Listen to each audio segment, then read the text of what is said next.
Hi, pirate friends. It's me, Mei. I'm here to tell you about one of my favorite pirates, certainly one of my idols, and one of the best pirates of all time. Her name is Ching Shih. We don't know that much about her beginnings, but we do know that she started off as a prostitute in China, and she ran into a pirate named Chang. He was instantly in love and had to marry her. Nobody really knows how on board she was with this, but either way, they got married, and she immediately took to piracy. Within no time at all, she had her own fleet and was known as a very intelligent, fierce pirate. She knew that men wouldn't necessarily want to follow a woman, so she insisted on extremely strict discipline and a very harsh set of rules. These rules included a ban on the mistreatment and rape of women. If you were caught or even accused of raping a woman, they'd behead you right away. And if you wanted sex at all, you had to get married. And you had to treat your spouse good. If you didn't, you got your head chopped off. Extramarital affairs, or extramarital sex in general, was punished by the man being, you guessed it, beheaded, and the woman was tossed overboard with a cannonball tied to her shoes. Other rules kind of were really similar to what we have. You don't steal from the crew, you don't abandon your post, and you don't give orders that don't come from the captain. If you were caught stealing, she'd nail your feet to the deck and let the entire crew go around and take pot shots at you until they got bored and killed you.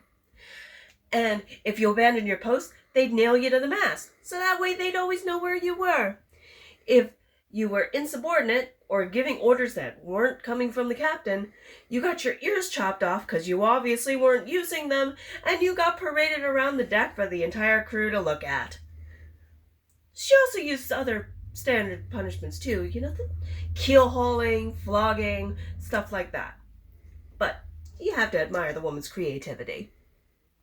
So, after several years of pirating, her husband died. And once again, it's a matter of debate on what happened to him, whether it was illness, accident, or she killed him. But now, she's entirely in charge. She goes and marries his second in command, so that way that fills the power vacuum, and the crew really liked this guy, so nobody was really going to contend with her for the top slot now.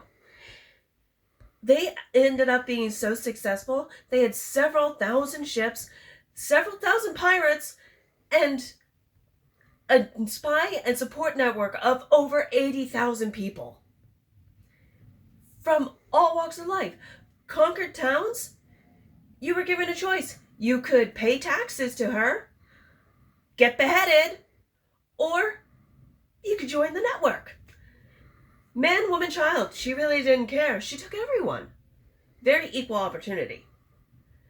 After about 10 years of this, the government finally figured out they should probably do something about her. She controlled most of the coastline of China and just about all the ocean. So they decided to send the Navy. Well, she lost 40 men in the attack, and they got beat so soundly they had to start commandeering fishing vessels. She beat one admiral so soundly that he committed suicide in shame. So China was like, oh, that's not very good. So they went and begged Europe, Puerto Rico, and just about every nation that would talk to them for help. And, well, Ching Shih suffered a few defeats. She didn't really get anything that was bad enough to stop her. She did, however, start thinking to herself, we can't do this forever. There are a lot of stories about what she did next. But my personal favorite is that she just strolled into the governor's mansion, unarmed, like she owned the place. They attempted to negotiate. They asked her if she would just please stop pillaging and give back some of what she stole, and they would pardon her and some of her pirates. She said no.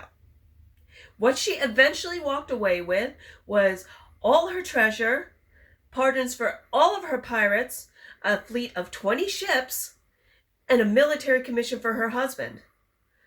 who turned around and then used it to eliminate all the remaining pirate enemies. So after that, she decided to retire, which is really rare in our line of work. She gave birth to a son and a daughter and entered the salt trade with those remaining ships that she took from the government. After her husband died several years later, she moved with her children to a large city in China and opened up a gambling house. And not only that, she died of old age. She died at the age of 69, a very wealthy old woman. I think that could be called pirate goals right there. And that's Ching Shih.